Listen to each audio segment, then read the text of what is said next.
स्वराज्य माझा जन्मसिद्ध हक्क आहे आणि ते मिळणारच अशीच ही गर्जना करून इंग्रजांना आतून सोडणारे थोर देशभक्त म्हणजे लोकमान्य टिळक. सन्माननीय व्यासपीठ वंदनीय गुरुजी म्हणून माझे मित्र सर्वांना माझा नमस्कार. माझे नाव वाल्मिकी लोकमान्य. आज मी आपणास भारतीय स्वातंत्र्य लढ्याचे थोर स्वातंत्र्य सेनानी लोकमान्य टिळक यांच्याविषयी बोलणार आहे.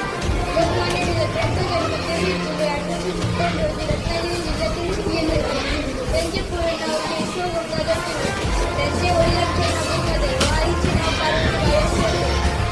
लोकमान्य टिळक हे लहानपणापासून हुशार, वेडे आणि सुस्त होते.